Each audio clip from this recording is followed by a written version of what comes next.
Let's start off with some listener feedback. Okay. Heck yeah. Before we kick it off going too deep into it, I just want to remind folks, if you're going to write to us, please sign your feedback, because I can't always backwards engineer your name from soccergirl69@gmail.com. Oh, baby. Did you ever establish if Jamie was a boy or a girl? No, it's still a mystery. Yes. We are still unsure. Yes. So the first one is, Dear Podcast Envy, when is the episode where Tim's brother brings in the tapes from his Pastor Tim concert?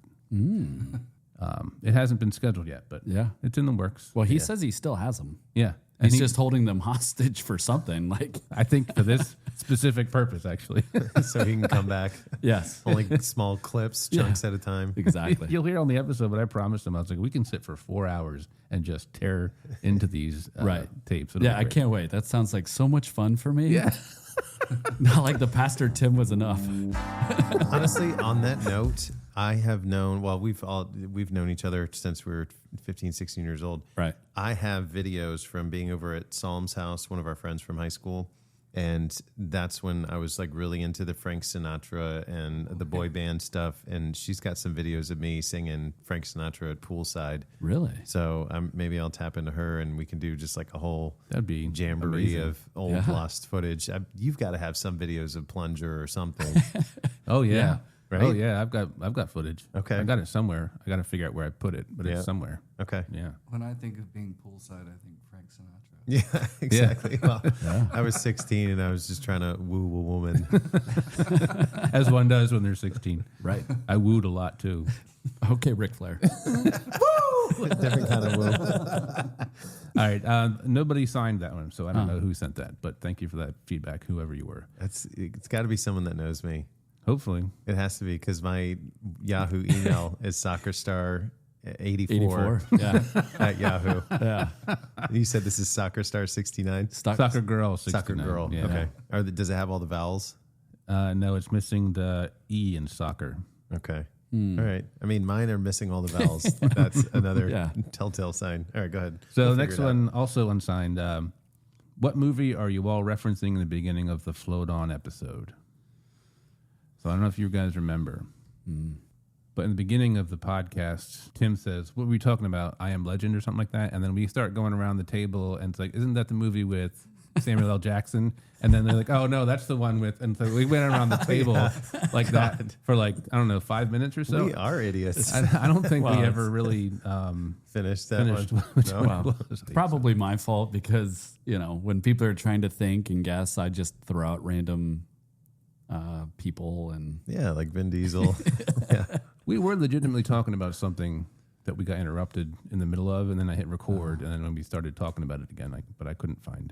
Were you trying to think of the actor from I Am Legend? You would think, because Will that's how Smith, it started. right? Yeah, No. yeah, but I like thought it was Chris Rock. no, you're thinking of the movie. Here we go. There we go. Hey, dear podcast envy, love the touch of Brian singing his song live on the podcast. The song sounds great. Can't wait to download it. So Love. Warm it's regards. from Jamie, Is it from Jamie? and she signs it. Music is the future. It's not today. It's tomorrow. She gets us. That's She perfect. totally gets us. That's great. Perfect.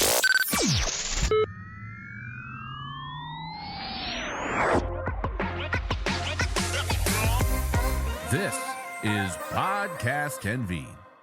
So we are stoked to have yet another guest here on the pod. He's a musician that has been playing in and around the Maryland area since returning from his time in Los Angeles in 2019. He spent 15 years in LA. Stunting. Yeah. Ooh. I'm not much of a stunter. He spent 15 years in LA fronting and guitar playing in bands like the Whiskey Saints and Burning Jet Black. His new single, Valley Winter Song, is now available on all streaming platforms, along with the full album, One Night in April. Ladies and gentlemen, please welcome David Sparrow. That's Long-time listener, first-time caller. We're very happy to have you here. Thank you for joining us. Making the long trip from Baltimore. Hopefully traffic wasn't too bad.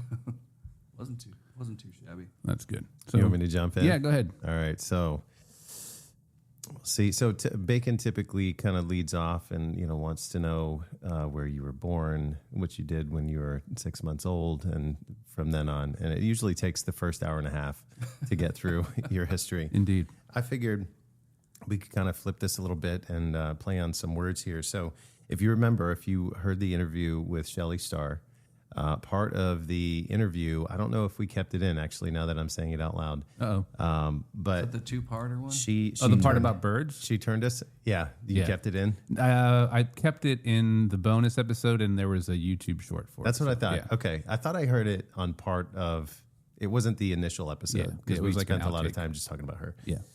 Anyway, so she turned us on to a bird tracking app called Merlin. So I took your picture and I uploaded it into the app, and I found a lot of interesting information that I wanted to have you verify. About sparrows or about me? Uh-oh. Well, we'll just see. You know, hopefully you have answers to some of these questions. So I heard you're not originally native to this immediate area, yeah? So right now you're in Maryland. Maryland. Yeah, but you haven't always been there. So was that where you were born, though? Yeah. Born in Baltimore, Sinai Hospital, but grew up in Westminster, Maryland. Okay.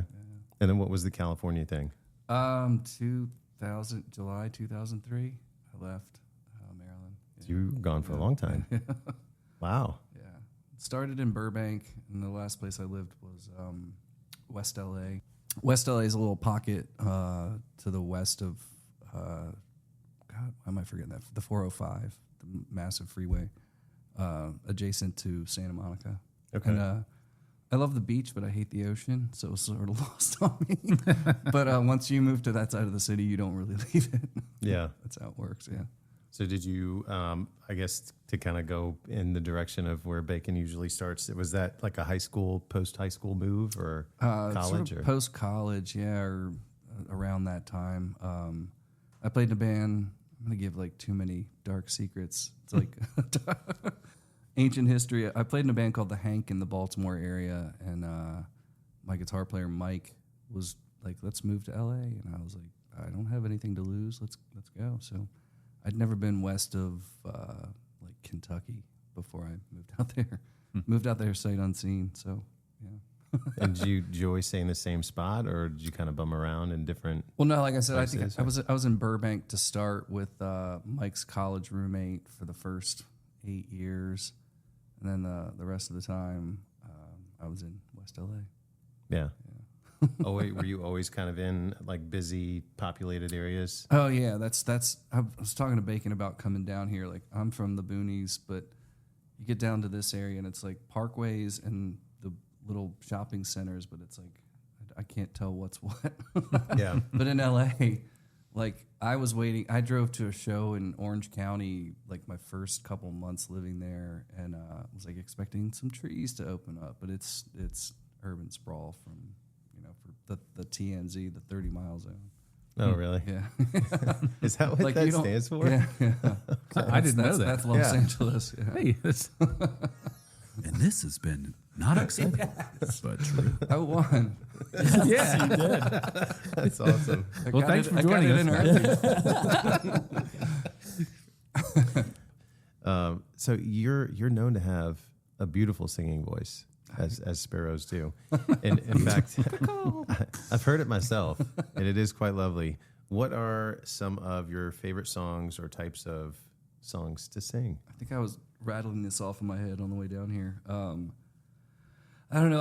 It feels like a shame to say, but I was a big fan. I guess I still am a big fan of Ryan Adams, even though he's a steaming pile of shit these days. It's interesting. I mean, I don't know the man personally, but like he had a chance to redeem himself, and I think he's just back to his old nonsense. But Yeah. just kind of ignoring it.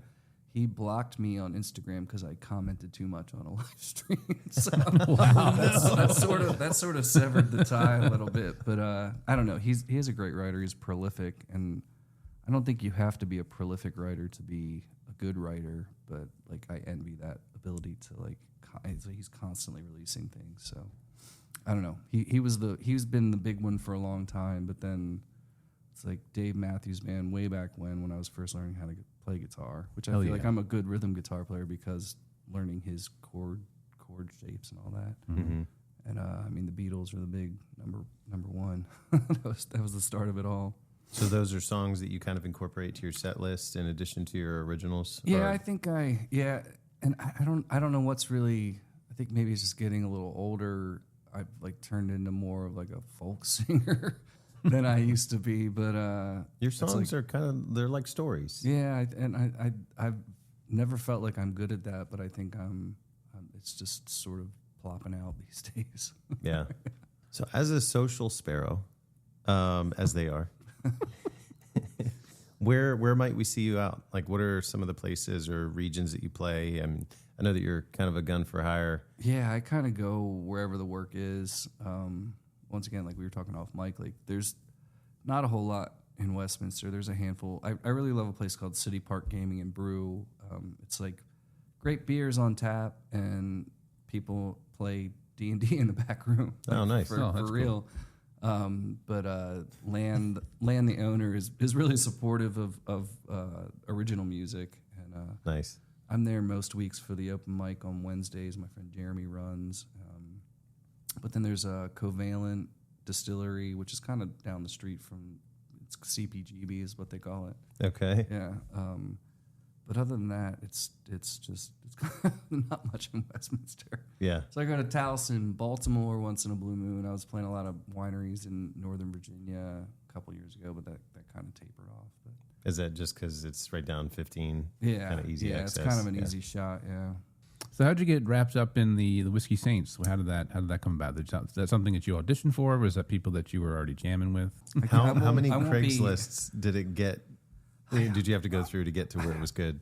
It's like dark ages. I feel like I met with like 6 or 7, maybe 10 people, and I met Dave, and like it was just this guy can play. Like he was awkward. I feel like I'm awkward, and like personality wise, like there's a Whiskey Saints documentary on YouTube where he recounts the story of us meeting, and it was like about. I think he was wrong though. Like I had Coors Light, and he said I handed him a Miller Lite, but it's appropriate. But yeah, we just hit it off, like just swapping songs. Like I had a body of work after my band in Maryland, and he's from Chico, California, Northern California, and it worked. It's weird. It's so weird to think in hindsight to be a functional band for 14 years After Craigslist ad. Yeah. I mean, we were dysfunctional, but we stayed together. Now, did you guys do like your own independent stuff and then stuff together, or and did you have other bandmates? Well, yeah. Once we met, like we we initially called ourselves the Dave, and that's when we would play with the Squares at Cantor's Kibitz Room. It was just 2 acoustics. Then met a bass player. I think all of the initial band came through Craigslist. We had a guy named Ian who finished law school, and we had to kick him out because, like, you're going to be a lawyer. You're not going to have time to play music. Yeah. We can't count on you. And we're too busy with those briefs. Our drummer Jeff Bell. Like a chump. Our drummer Jeff.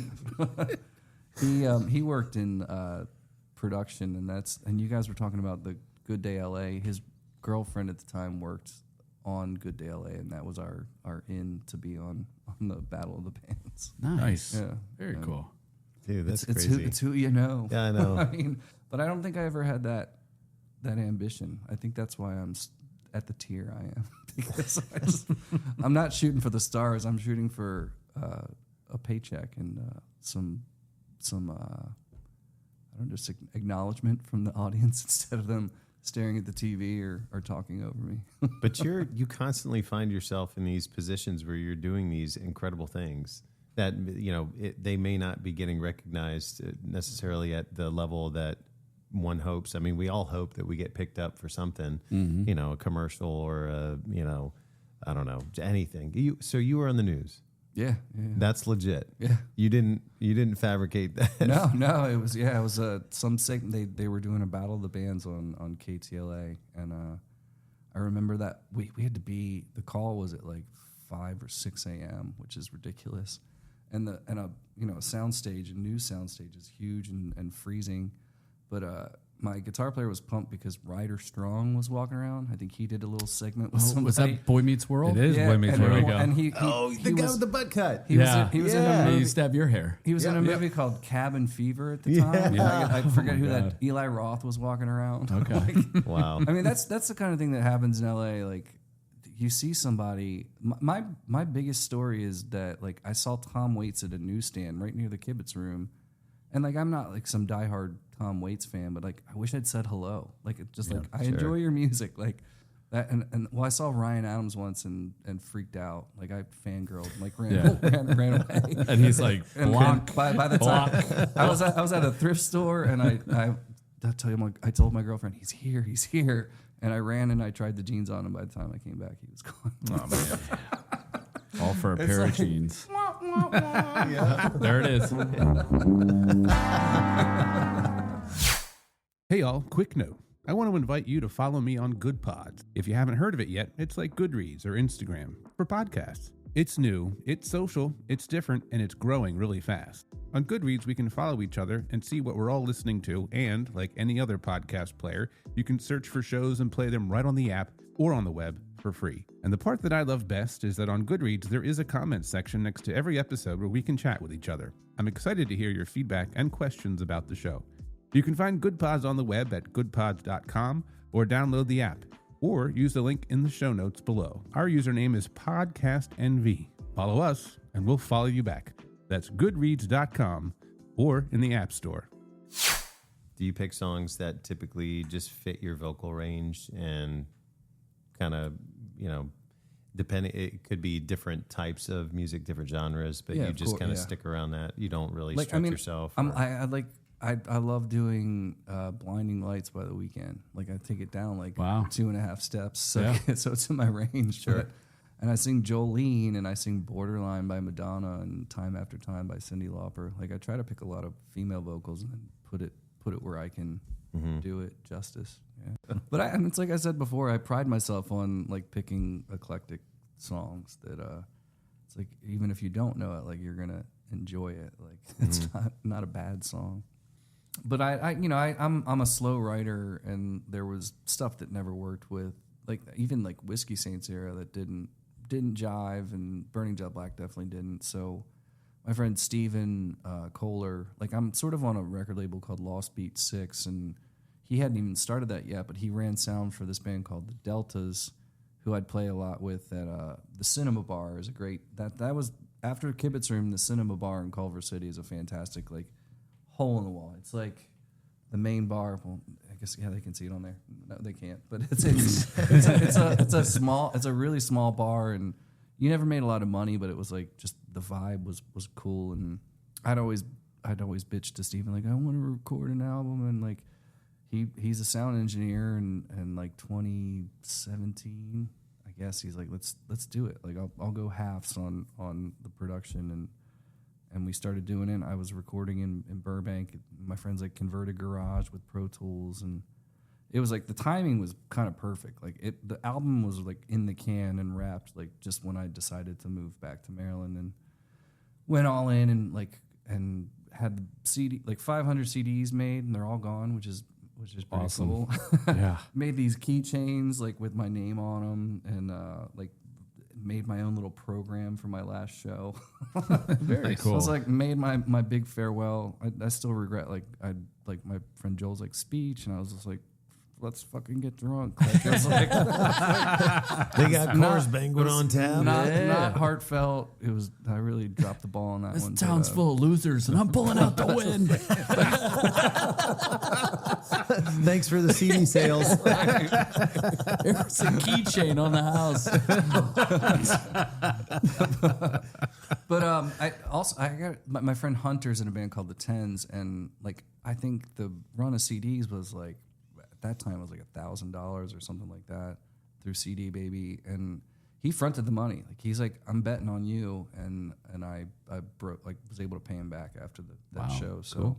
It's like I'm leaving on a high note. Like Yeah. I've got my statement. Like my friend Pasquale was like, it kind of sounds like your love letter to Los Angeles, and like it wasn't intentional, but I like in hindsight to think about it that way, it kind of Sure. was. It was like because it was material With the way that it was worked out. amassed over that time. I was going to say, being so there. you kind of already you were kind of cataloging that on the side, and then finally found the opportunity to. Yeah. Now, did you have more songs that made the album? There's a couple.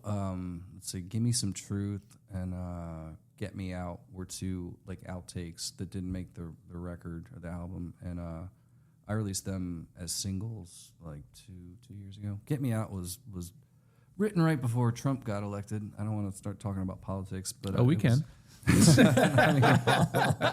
I think, but it was very inspired by that, and then I released it. I think during COVID, it just felt like really appropriate. Yeah, it was sort of a lucky, like as far as the content goes, it was sort of lucky that it fit into that. And I think Get Me Out has the most hits, and it's like sort of not what I'm doing now because it's like got a synth break in it and like it's electric guitars. Not that I'm opposed to recording something like that, but was that the song that you played as you walked out of the building to take the plane back to Maryland? There it is. Yeah. Now, are you doing all the guitar parts, or no? I played the rhythm, and let's see, Stephen Kohler, my producer. I think he might have played drums.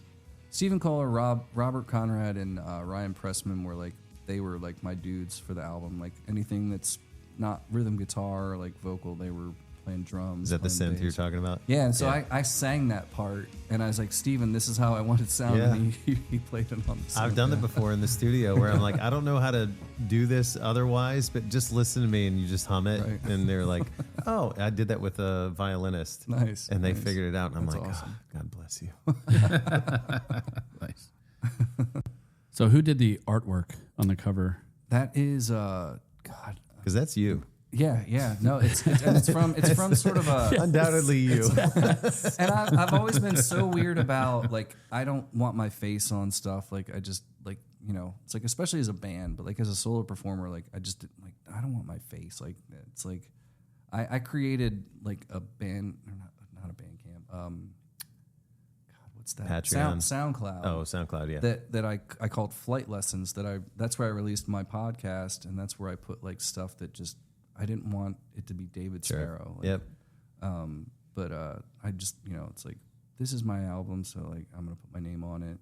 Beggars and Choosers, like I don't know. The Kings of Leon, most of the records are 5 syllables, and I don't like 5's my lucky number. So Beggars and Choosers is 5. Mm-hmm. One Night in April is 5, and I think Isn't that cool? I'm a Look at that I'm a insight. weirdo like that. That's cool.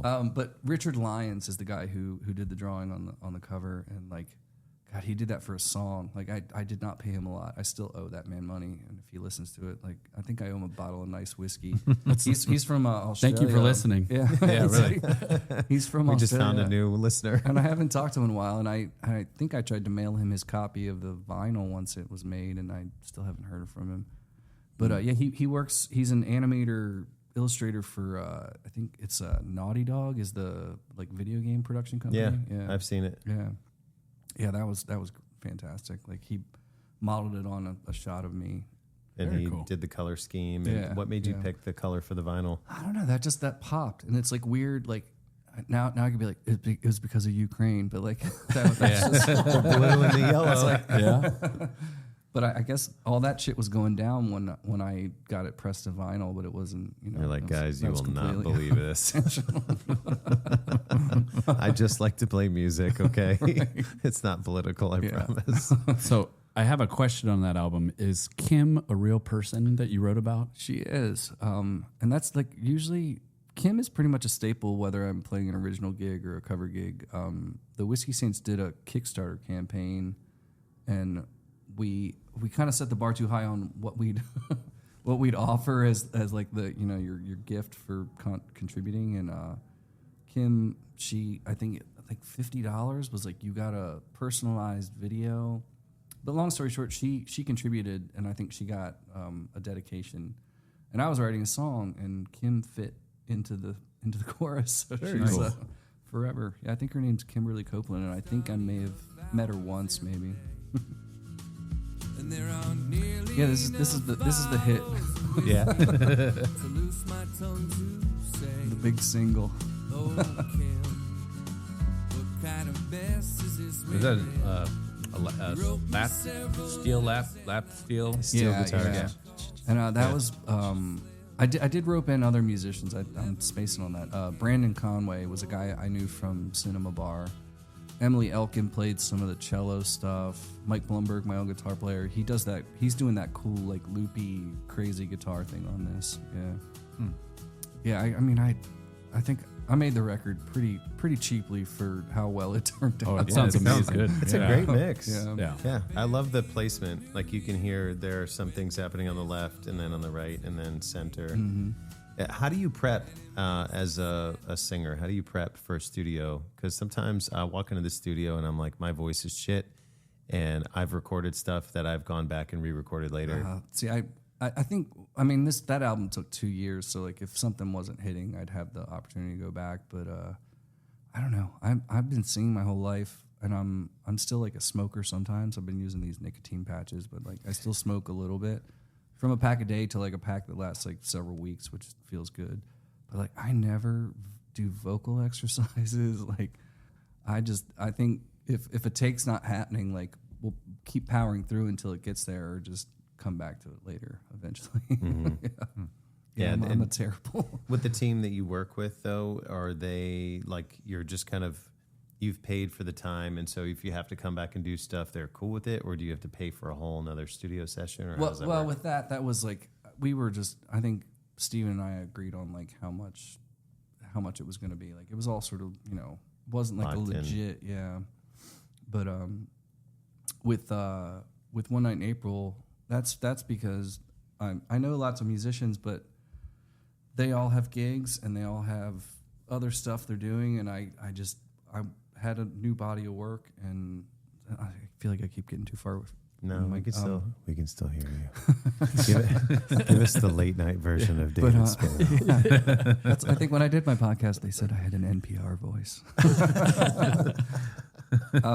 But One Night in April, I did with my friend Tim Bracken, who's a player around the area, and I just wanted to get it done, and he like just great mic placement, and like the majority of that album is just. He hit record, and I was pretending like I was in front of a crowd and we were just shooting the shit. I think it's like the 10th or 11th song, my harmonica holster flopped down mid song. So but we cut it. He's like, you can tell that like there's a cut. I was like, I don't care. Let's do it. But honestly, with so much else going on, you probably wouldn't even notice it unless you were in the studio. I ruined the secret. Yeah. But I mean, that was because like, I feel like I hate that musicians have to just like create content. Like it's a thing that should take time. But like it was itching at me, and I was like, Timmy, like, are you available? And we just did it, killed it. I was. You traveled? You got it. Tim Bracken. Yep. I brought my tambourine. I was there. Timmy C. I dropped my tambourine after one of the takes, and we cut it. Yeah, at the right time. Mm-hmm. You wouldn't even know it. I could tell. Thank you. You're welcome. Because I wasn't anywhere in it. They just cut all my parts out. And I played so low. I was out. They recast you. Yep. It's with okay. Another Timmy. That's right. That's okay. I got over it. But running with that the 5 scheme, like I do want to do another full band recording, but it's so cost prohibitive at this point. But I was telling my friend, like, then in October, like, and re-record One Night in April, like, with full band arrangements, but the clock's ticking on that. And you almost, in order to be able to afford recording an album, you have to learn how to do all that stuff. Oh, yeah. You got to come up with a list of the equipment that you need. You have to have the space for it. You have to, fit the space for, being able to record. Get the PVC pipe. Jesus Christ. Put the blankets in the right spot. That's another story altogether. Yes. But you basically have to learn how to do everything yourself. And it's so freaking exhausting. But it's the only way that you're going to be able to save like 10, 15, 20 grand on recording an album. Right. Mm-hmm. So then you just have to figure, maybe I'll gig more and then I'll be able to afford it. It's kind of you're going back and forth trying to figure out how to make it work because it's in you. How do you get it out and make it sound good? Mm-hmm. Yep. So what are your options? And I'm a solo artist, so it's like I feel like I have to pay. I paid really nominal to the people that worked on Beggars and Choosers, but like I have to pay you something, And these days, like my friend Jenna Lynette, she's a great artist out of my area. She plays pedal steel, bass, like everything. Like I think when I rehearsed for a show, a full band show 2 years ago, I was paying them, I don't know, like $20 or $40 to get together to rehearse. Like it's like that's important to me as a musician. Like you need to get paid something for your time. Like you're going to learn the material and I come can't into the just studio, order like pizza and right. you know, beer. Yeah. Yeah. But that's cool that you have those people that you can rely on and talk to and bounce ideas off of. Because I think that's worth more. Like if you are all coming to the table with ideas, I mean, that's worth more than I think having a producer that you don't know telling you what you should do. And it's like, sure, we're just kind of following now your vision instead of, you know, what brought us all together in the first place. Right. So it's cool that you have those connections to connect with those people and make those things happen.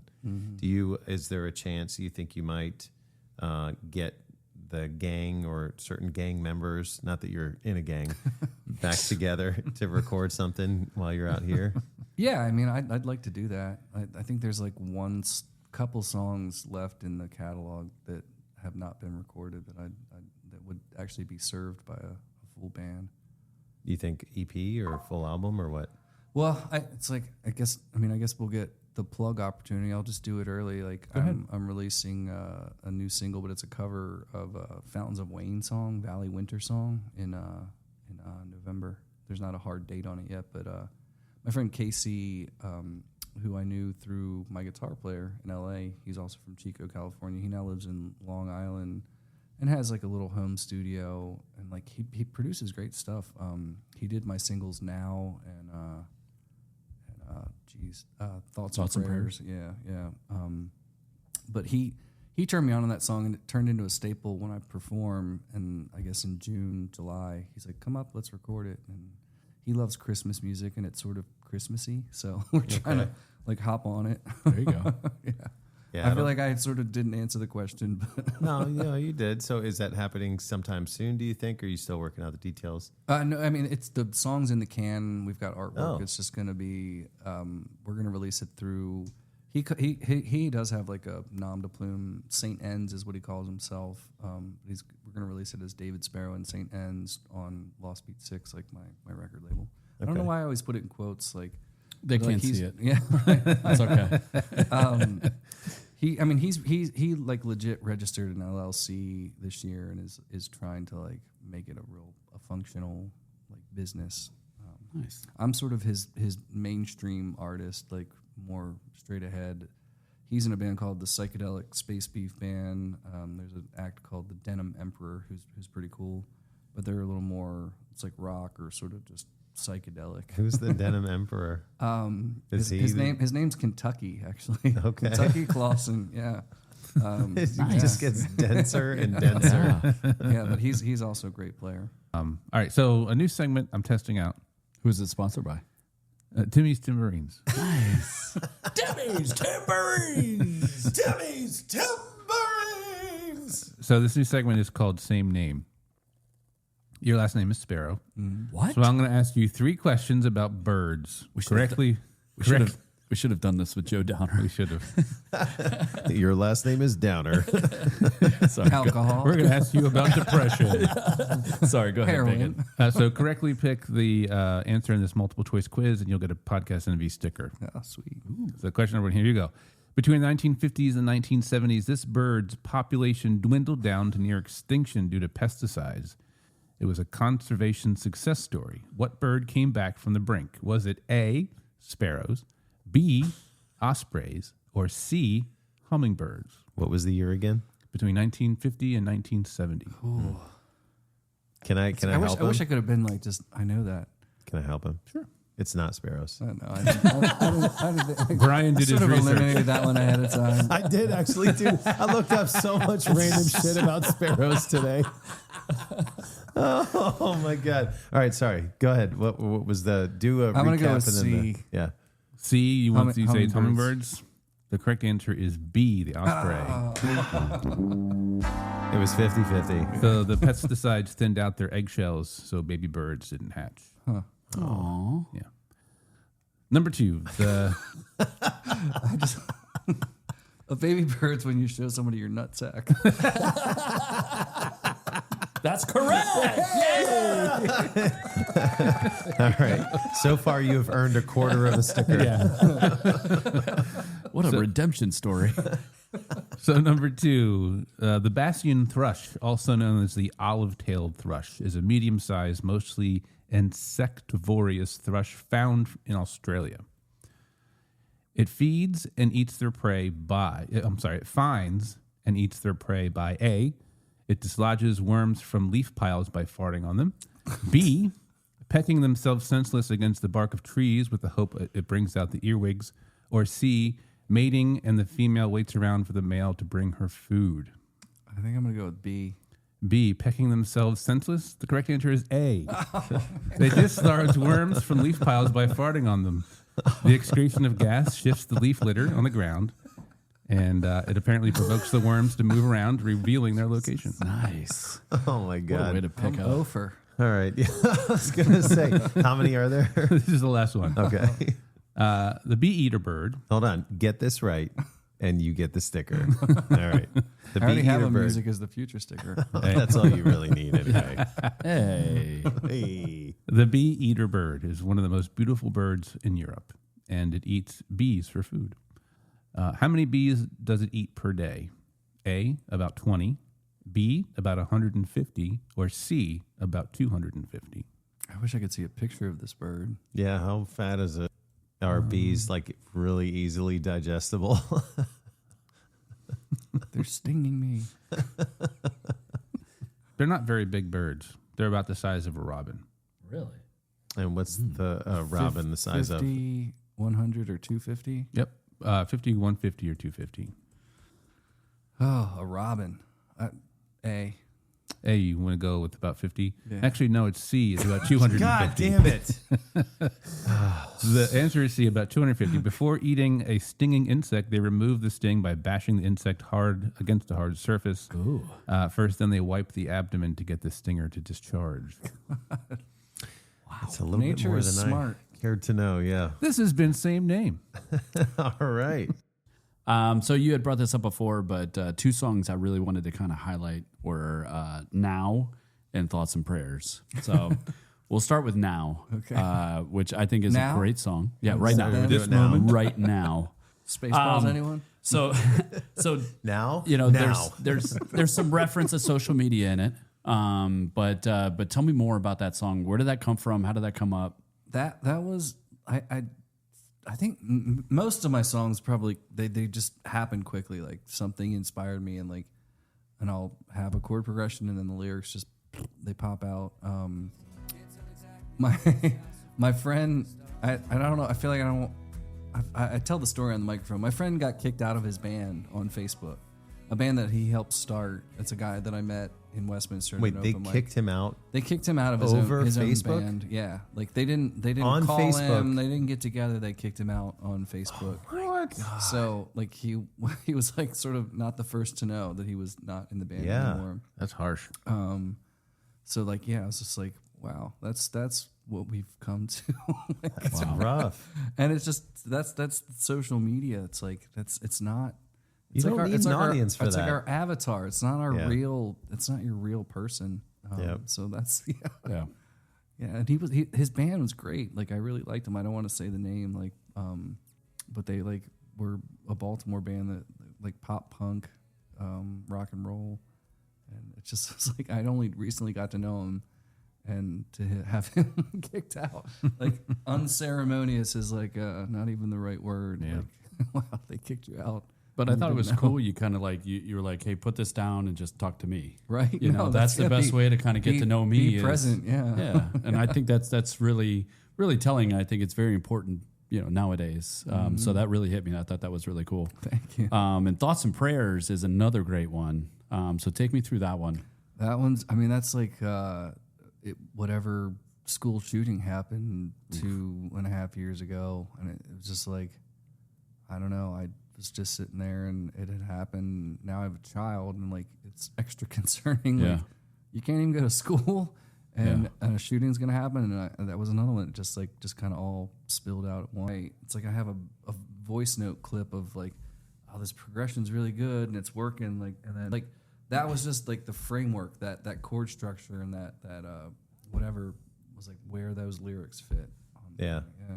Do you find that you have ideas that you kind of put on the back burner and then lyrics or events or things happen and then you remember or you go through your notes and you're like, oh, like that would fit kind of what I'm doing right now, Yeah, something that you thought like, of months ago. I mean, most of the time they pop together, like the chords and the song, the lyrics, the melody all pop together at once. But yeah, like I'll have, it's like I said, I've got tons of stuff in my voice notes, like chord progressions that, like, I hate forcing lyrics into something like to make, like, I want to write a new song. Like, I don't want to just like force. Yeah.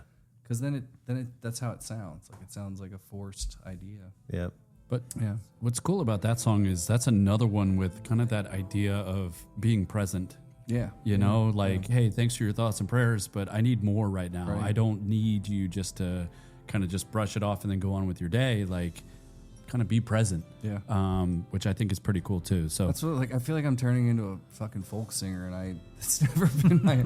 I used to write all these goofy love songs, and now it's like I don't know. It's like I'm getting older. It's like things that are important to talk about and sing about have changed for me. well, do you think having a kid kind of did that to you a little bit? 100%.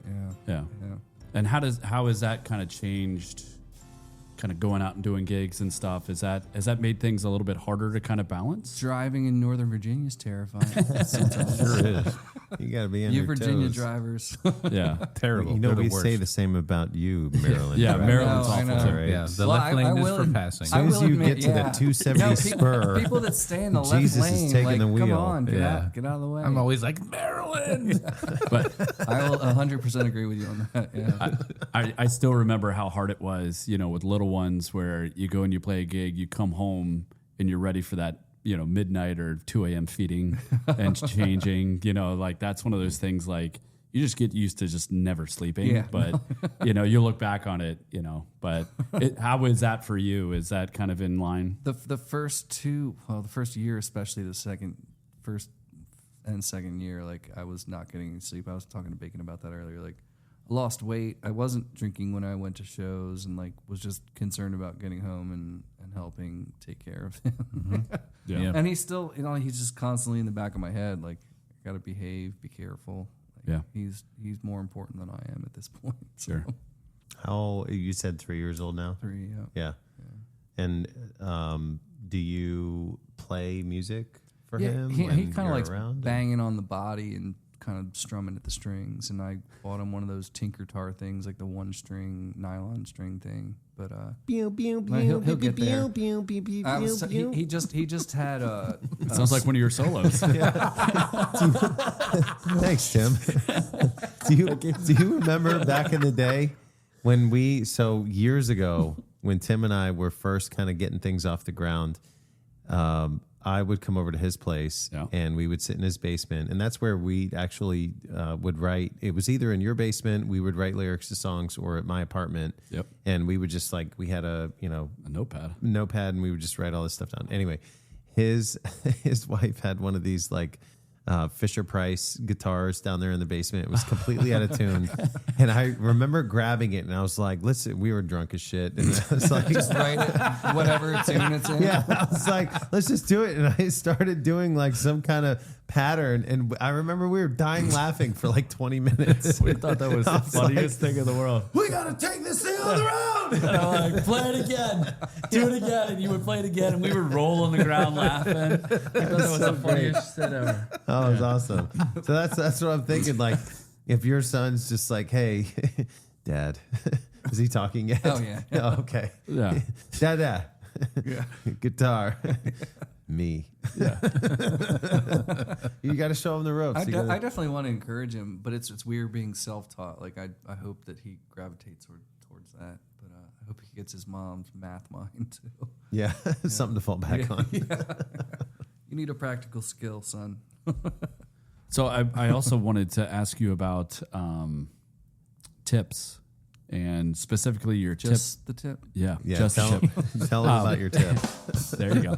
And also your tip jar. So apparently you've gone through multiple iterations of your tip jar. You're now at version 4.0 now? I think it is. Yeah. What? Yeah. So what happened to version 3, 2, and 1? I think the first one was a giant like Tide Pod like container that I cleaned Nice. out.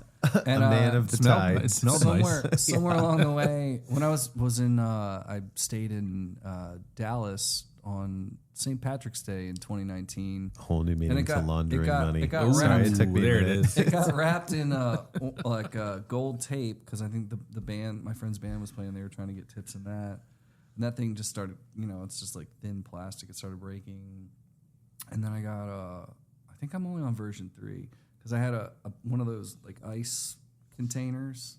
That was version 2, and then 3 is like some Tupperware thing. Oh, ice like a okay. Yeah, okay. like an ice Nice. bucket.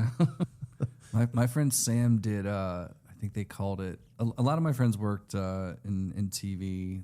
A lot of them worked at E Entertainment, so like they were hanging out at lunch, and they'd concoct ideas and film dumb stuff. My friend Sam did the 21 Bell Salute, where you buy. I can't remember if it's 21 items or $21 worth of food from Taco Bell and try to consume it all. Oof. That's nothing. Yeah. I know. And, That's me on the way well, home Yeah, after exactly. this. I think it must have Sounds been good. it must have been 21 items because like he ate a lot of food and like it's I think it's somewhere on YouTube too and like about 2/3 the way through he puked. Yeah. and then the music is just like this. He's sad not song. a man. Remember when they used to have like the box of tacos you could get at Taco Yeah. Bell? Yeah. Like, and you and I always talked about like getting it on the way home. You know, after gigs, it's like, you that hungry? And every time Brad goes, you hungry? And I'm like, really? Do you really have to ask? I'm always. That's I'm my in. secret. I'm always I'm hungry. I miss Mexamelts. Those were my favorite. That's so. I have been fortunate over my lifetime to know so many people that are cool with Taco Bell. Right, there are Yeah. some people where it's like Caesar's Pizza for you. Yeah, where it's I like can't. no, can't do it. Sorry, I'm but out. Taco Bell easy. Yeah. And my condo that I was talking about, where we used to do the film for during COVID, is across the street from Taco Bell. So after we would have a gig, or if it was just late night or whatever was happening, right across the street, you could even walk if you really You gotta needed run to. for the bell. Yeah, you could run for the bell. Then you run for the Right bathroom. after the bell. Yeah, exactly. Yeah. But yeah, we'd get back home and the island in my kitchen would just be covered yeah. in like wrappers And of sauce. cheesy gordita crunch. The what was it? The seven layer burrito. No, beefy 5-layer burrito. Is that what it Oh is? yeah, I get it So, every time. all over the Yeah. place. Oh, Double that's decker good times. tacos. Sorry, I get really excited when I talk about Taco Bell did give us Baja Blast. That's right. I don't know if you're They did. huge soda Yeah. fans. I tried to drink less, but I love Baja One way or the Blast. other. They're gonna Baja Blast They'll you. get you. This segment brought to you by Taco Bell. Run for the border. I would be so happy. Can we get Taco Bell and Mi Campo to just Yes. be Come our on. sponsors? Like hook us up. right? Right. We talk about it. We'll enough. talk about it. Although the problem is, like, I think our podcast would go down a little bit because Timmy would be over here in the corner just munching. Munching. You know? No, but that could be part of our segment. You guys hear that sound? Yeah, it's Timmy's ASMR. That's a Taco Rapper. Bell burrito. Tim, what you got on that bad boy? Oh, I got a little bit of Diablo, a little bit of fire sauce. That's right. That's right. Get her done. You gotta mix it. That's how I like it. Yeah. Give me that salsa verde.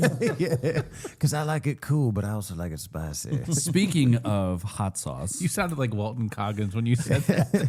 No, is that Billy? Billy, yeah, baby. Maybe Billy. Baby Billy's Bible bumpers. yeah, the Bible bumpers.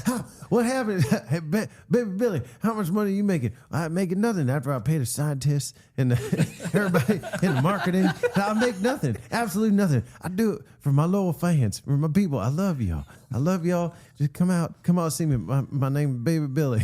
You sound just like him. That's kind of uncanny. That was pretty good. Yeah. So speaking of hot sauce, I mean, first off, thank you for bringing in the Whiskey Saints CDs. Of course. Right? Yeah. But I was really hoping you'd bring in some of your very own Tapatio's hot sauce. What? Oh my goodness. My friend did that Photoshop thing. I love it. It's Yeah. my favorite. So is it real or is it not real? It's not real. It's my face on the Tapatio bottle. It is. You were pretty close to it. Yeah. No, but he does a great job with his promotional flyers like you do. So that was one of... Sometimes. yeah. Yours are awesome. Yeah. If you scroll through, because Instagram's great, because it's on a grid, and you can just kind of scroll down. You got 3, 6, 9 at a time, and you do a really great job of like I can't even tell what's real and what's not. I have shit Photoshop skills, but the one I love, They're good. I'm just complimenting you. You were higher. from forever ago. I used to run. It was like a songwriter night at this bar called O'Brien's in Santa Monica, and I'd always try to pump it up. And I think one of them, it was like with paint. I think I just photoshopped my head onto all the Beatles on Help. So it's just for me in the jackets, like with our hands up. Just kind of had like Awesome. a feathered, thing around your head. Yeah. Well, if you would like, I am hiring. Oh, yeah. If you're available, I could use some help. I do okay. I've been using could use some help. Canva lately. I actually use Canva for my new album cover and for the new single that's coming out.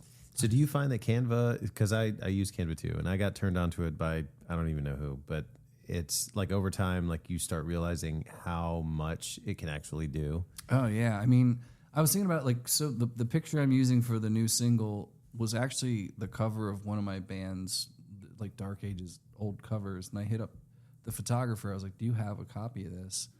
But I just like photoshopped out the text on it and zoomed in on it and put the title work on it. Done. Like that probably took fucking a week, like 20 years ago.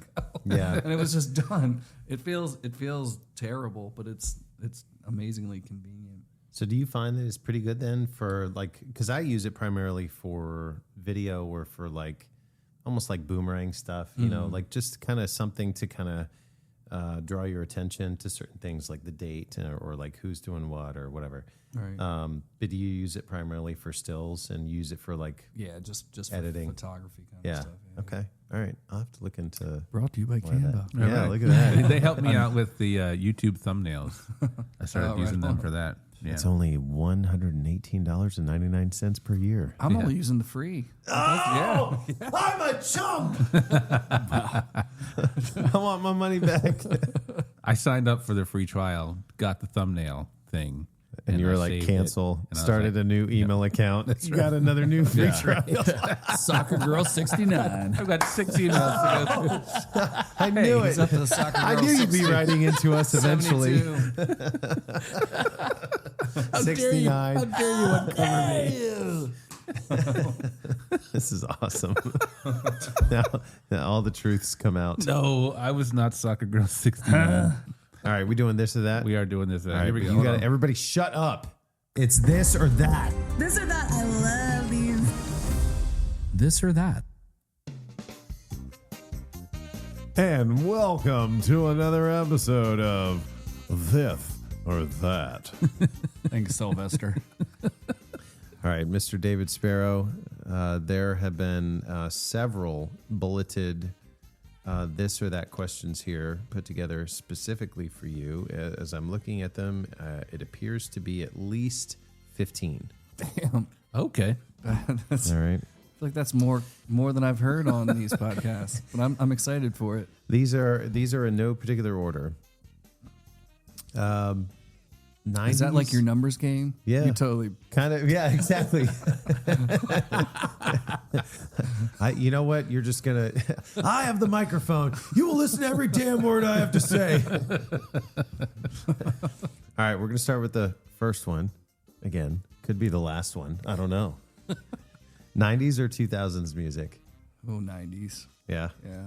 Do you find that I feel like so many of these will be snap judgments, but I know that's when I was cutting my teeth, I guess. do you find 90s that has- you play more 90s music or that you just enjoy more of between the two 90s music? Both. I enjoy it and perform it. Yeah. Yeah. I mean, I try to scrape some good 2000s, like the Killers for sure. But, Yeah, yeah. I gravitate towards the 90s. Do you have a killer song on your list? I do. I think all these things that I've done, That's a good I tune. have that. It's like I rarely do it, but I do Mr. Brightside a lot, yeah. You and a very close friend of mine you guys, I could see the two of you drinking in your car and just singing that song together. Like, hey man, you got your guitar? I think the 90s is full of so much great music, man. Like, that was my coming up years too, and I just love the 90s music. Amen. It could be argued that there was that might have been the last bit of lawlessness in the music industry, where people could actually kind of make a name for themselves. Kind of going back to what we were talking about with the indie scene, getting their music into TV shows and whatever, and then suddenly the game turning on them and them becoming mainstream. Yeah, 100%. A weird touchstone for me is like a buddy of mine worked at Soundgarden record store in Baltimore and turned me on to indie rock, like Matador and like the little labels. And I moved to LA in 2003. In 2004, Float On came out. To tie it into what your episode from 2 weeks ago. Yeah, exactly. Float On, I was like, this sounds really happy. Like, is this Modest Mouse? Like, and then you listen to the rest of their stuff. Well, yeah, but I love their new records. Like, they've done cool stuff. Like Johnny Marr became their guitar player for a while. But I'm happy for them. Like, they sold out because they deserved to do it, because they released like 3 or 4 albums before that album came out. Yeah. And that was the funny thing, is that their music before that song that I'd listened to. Oh, it's mopey. Not even close. Not even close. All right. Would you rather perform on stage or a backyard party? Ooh, that's a tough one. It is tough because each carries its own different reasons for why you're there. I think on stage, and then have a backyard party afterwards. There you go. That's a great answer, actually. Yeah. So speaking of backyard parties, beer pong or cornhole? God. Which one are you better at? I said these were going to be snap answers. So far, we're 10 minutes in. I'm kind of shitty at both of them. I came down to it, probably beer pong. Yeah. Yeah. Do you find that you like hit your flow after a first round kind of thing, or what? Yeah, you find that stroke. Yeah. I had friends in LA who would go to Vegas for the beer pong Olympics. Yeah. And I guess at the beer pong Olympics, your cups are filled with water, which sort of, to me, defeats the purpose. Well, maybe you shouldn't come over and play beer pong at our house. Oh, you do it with water? Yeah. Oh, no. So it's funny you say that. Growing up, college experience, yes, beer in the cups. But also college experience, you're just like, whatever you are, 18, 19, 20 years, and you're just trying to get laid, or you're just trying to have fun, or And you're just happy to have whatever. beer, right? You're just happy to have anything, right? Because you can only afford Keystone Light and whatever else is on sale. Yeah. Natty This Bo. segment brought to you by Milwaukee's Beast. Natty Bo. Yeah, Natty Bo is great. It is I actually miss pretty Natty great. Bo. Every time I'm in Maryland, I'll stop in to get Natty Bo. Yeah, no, nowadays it's just water. But actually, if you were to come over and play beer pong at my house, I do have, depending on the audience, Tequila. I do have tequila. I do have tequila. You've got a bit of that. But I try to play firm rules. Like if we're playing with water in the cups, like there are, if both of your teammates on your side miss, you both have to drink. Right. Take a sip. We'll sip throughout. You Watch may your not have to elbows, drink the cup. But yeah, exactly. I mean, there's a bunch of rules involved, but it's meant It's like ridiculous. we'll figure it out. You're jogging so many things in my head. There was some kids would play a game. This is like 5 years ago, like where you'd like throw dice on the table and like bounce it up really high. Does that ring a bell at all? No, They play to some what end? crazy shit with like where you have to like bounce it and then like catch it in the air. Like What? I don't know. And then it was the evolution of beer pong. Just to be Anywho. fair, I've only finished number 3. Here we go, number 4. Silly Dokio. Given the season, because it is currently October, horror or Halloween movies, or like horror / Halloween movies, or holiday movies like Thanksgiving, Christmas. Are we thinking like Hallmark or? I've become I never saw it growing up, but I love The Nightmare Before Christmas. But I'm not a huge horror fan. Okay. So I don't know where it lands. Like That, I think that is probably, if we had time for a whole nother conversation of whether or not it's a holiday I know these or are supposed a to be Halloween. quick. I apologize. No. No, you're good. So you like the more horror Halloween movies? I growing up a church kid, I internalized horror movies, so I'll go with the other one. The holiday movies? I feel I'm you with on you. that. I Yeah, feel you on I'm that. there. All right. Oh man, we could have another podcast about that too. There's going to be a bunch of people coming back just for the conversations that you want to have. This is the podcast called Trauma Dump. And now with bacon,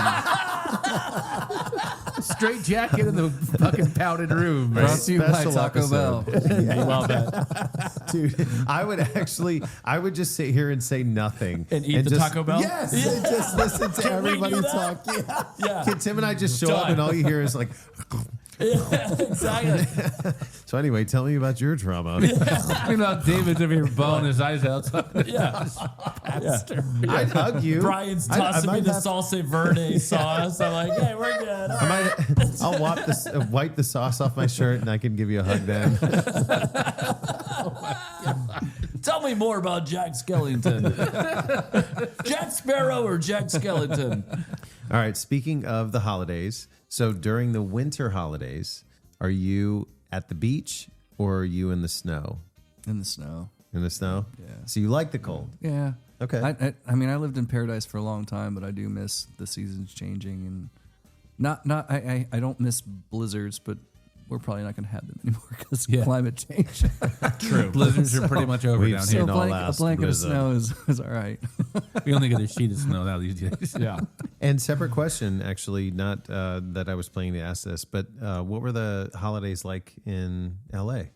I mean, most years I came home to be with family, like leading up to New Year's. But it's lonely. It's weird. Like I guess like we had Friendsgiving or Friends Christmas. Yeah. Yeah. I did that once in Miami. Yeah. It was interesting. It was just a bunch of drunk Was there a things tree? happening. Was there a tree? There was no tree, actually. Well, palm there trees could have with been a some- tree. there were trees trees. around us. Smoking trees.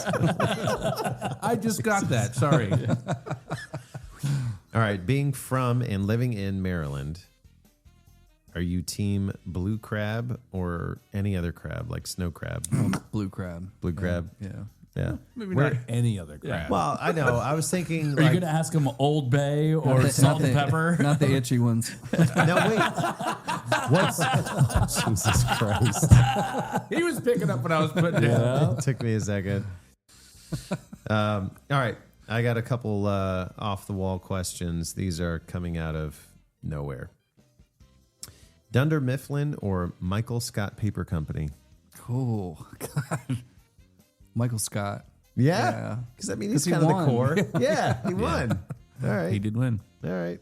Tim, anything? No, I agree. You're quiet on that one. Okay. I All agree. right. Gas or electric? And I know that's pretty broad. I think my original reason for writing that down was cars. Taco Bell. Gas, because that's how it works right now, but I want to move towards electric. But it's Elon Musk isn't saving the world with electric cars. It's cost a shit ton of money to build that shit. So Yeah. Well, Yeah. if you're it's got its offset. if you're the Bassian thrush, it's gas all the way. Oh, baby. that's right. That's how you Hey. pick up chicks. Oh, baby. Was that a bird joke? Yeah, it was. Thank you. Thank you. Thank you.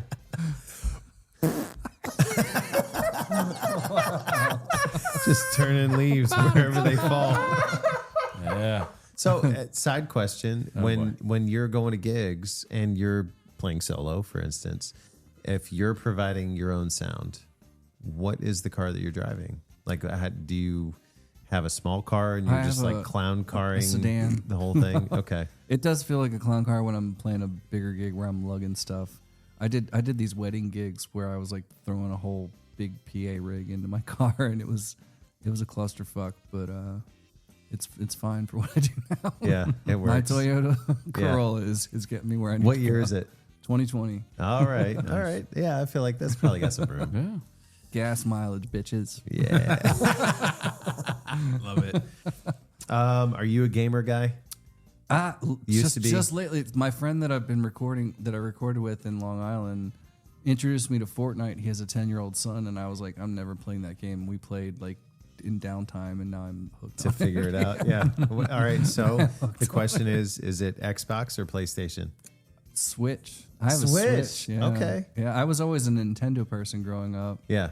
but it'd be PlayStation if I had to pick between those two. Yeah. Okay. Are you the type of individual to go out and see a movie in the theater, or nowadays, especially that when movies are in the theater, you can also rent them at home? Are you the stay-at-home guy to watch the movie at home? I mean, I would choose theater over staying at home. Yeah. Are I mean, you- that's the way it was. We're artists. Intended. Like it's supposed to Yeah. be seen on the big screen. Yeah. So then are you IMAX, or are you like just standard surround sound kind of? Standard is fine, but I think I went and saw. It was more than 5 years ago now. I saw Star Wars in 3D IMAX, and also Hateful Eight, which was cool. Oh, to see nice. on theater. Yeah, I bet. Yeah.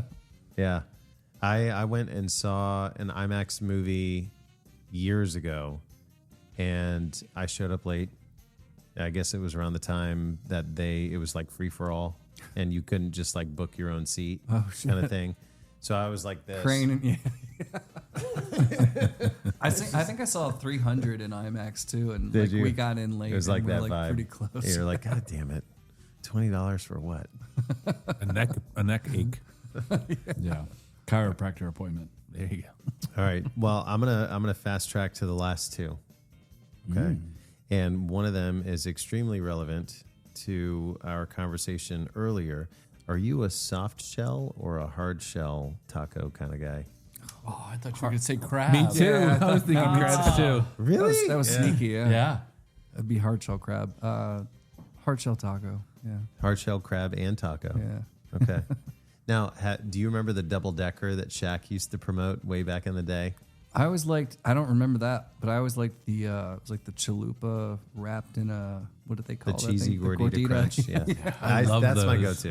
Those are so good. That's an easy go-to. Hell yeah. So back in the day, they used to call it the double decker, and Shaq used to be the big promoter of it. And it used to be the hard shell wrapped in the soft shell, and in between it was the baked bean spread. Yep. Yeah. Yeah. Yeah. Tim's like, I know. bring me right Dude, back. I'm totally going to Taco Bell after this podcast episode. There's one right down the street. I know. I was Let's going to go. say, just so you know, before you hit 15, if you just want to keep going down 50 East, hit the Taco Bell, and you can still circle back and hit the 15 up. Yeah, because I got to go to 15 too. He's going south. I go south, you You're go going north. north. Just follow Tim. I'll wave to you. All right, the last one. You ready? The last one. It's food related. This is going to give us some additional insight as to what kind of man you are. My manhood's being questioned. I thought this was about music. Oh, we've passed music. Yeah. Are you tater tots, or are you hold on? Are you tater tots or onion rings? Oh, tater tots. Yeah. Yeah. I'd take tater tots. Hell yeah. Tater When- tots. And be a weirdo and dip them in mustard. At what point I would do that? At what point would you choose onion rings over fried potatoes? If that's the only thing they had. Wow. Because there are some. I mean, if you order onion rings at a restaurant, it's usually an upcharge. Well, and tater tots are consistent. Like onion rings aren't always great. Yeah. Yeah, sometimes it's like The bloomin' onion. The breading's good, and like the onion inside's all That's a like good one. shrunk up and gross. The closest to consistency on onion rings is Burger King. Those are the closest to consistent. At what year was this test performed? This was approximately 1998. Was this Indeed. just after the Great Celery Depression? Yeah, I would carrots for me. when everything changed. I will have you know, I cooked bean soup, white bean soup this weekend. Okay. And it calls for celery, and I put celery in it. And And they have you been selling it and not eating it? no, but I've eaten it, and it was delicious. I have a container of it if you guys want it. He's trying to get rid of it. yeah, Yep, he's there like, we are. I can't take Fucking the celery. celery ruins everything. Bacon can't do celery. Of course, he would put something together that requires celery. What about chicken salad? Ugh, no celery. Yes, Really? Oh. celery Like and if it's, pickles. If it's like finely chopped, oh no. I would pickles. rather have Really? I would rather have nuts in my chicken salad than yeah, than D's. These nuts. That's even better. Keep it. It works. Oh, Jesus. Oh man, I meant walnut. No, not walnuts. But These nuts. Pecans, Baby Billy. Baby Billy's got these nuts. pecan pie. Yeah, you said it though, right? Oh, every day. You can catch him doing an original set opening for Dan Ingram on January 23rd at 7 p.m. at Mossburgers Tavern in Catonsville, Maryland. He'll also be with Tavir Dominique opening. You can find all the details at davidsparrowmusic.com. Thank you very much for joining us. Yeah, it's been a on this pleasure, podcast. We had a great Cheers. time. Yes, cheers. Oh, look at you two. Seriously, you guys got to I come was back for an trying. episode on your own. Yeah. I'll bring the Taco Bell. David, can you say something to the effect of take us home? Take us home.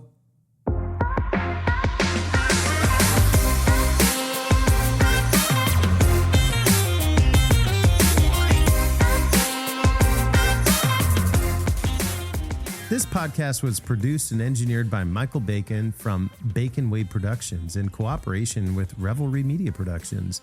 Video was provided by Brian Johnson. Please like and subscribe to stay up to date on our latest episodes. Be sure to follow us on Instagram at PodcastRNV and on TikTok at podcast.nv. Send us your thoughts over email at feedback@podcastnv.com.